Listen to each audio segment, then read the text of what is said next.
what has been your biggest creative like hurdle, like like something you had to jump over? Like, Yeah, man, that's a great question. I have actually a really interesting story for that.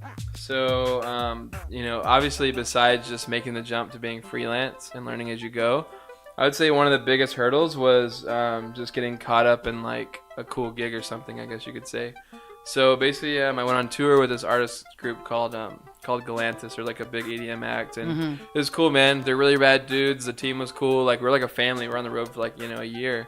We went to like 5 continents. So like, I was really blessed and happy to be able to get paid to do what I love and travel the world. Like, that's insane. And the guys were cool, and the music was great, and the festivals were awesome. So it was really, really great.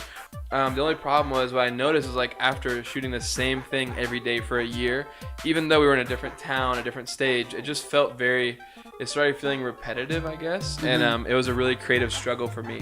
So like, a lot of people think like the struggle is like getting to be a creative person, do what you want, but I think the bigger struggle is like it's like a self battle.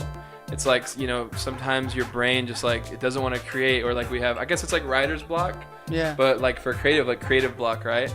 So just shooting the same thing every day, even though it was fun, it was amazing, and I had a great time doing it, creatively it was just draining me, because I was like, my brain couldn't think anymore. Like, well, what's cool? I've already done this. It's in routine. And I was running, routine. I was running out of things to do. It's crazy, because Chuck can actually attest to that too. Yeah, because I've been doing like Commonwealth for like almost like 2 years now, and I shoot the same venue all the time. So it's like really hard to get. And I've tried. It's a grind. I've tried everything creative, like jumping over the damn gate and fucking like holding my camera a certain way, and I'm it turns into a grind, I man. can't do anything anymore. So I think that's one of the biggest hurdles. And what happened was, I ended up leaving the tour, even though I was getting paid amazing. There was nothing wrong with the rate. There was nothing wrong with the crew.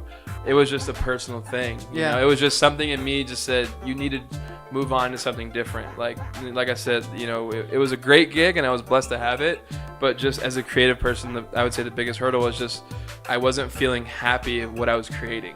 So I needed to move on to the next thing. So I left, and dude, I'm like, it was a super awesome decision. Even though I missed the tour, I'm super happy, because now I'm focusing on things that what I want to create, and kind of doing a little more work based around like what I like. I feel like you've kind of stayed true to your morals, like kind of how the way you left your job, because it just it was, I mean, you did get fired, but the reason you didn't go back to a job is because you felt that hurdle of repetitive, like something's gotta be change, something's gotta be different. Same as when I moved to Vegas. I was like, something's gotta change, man.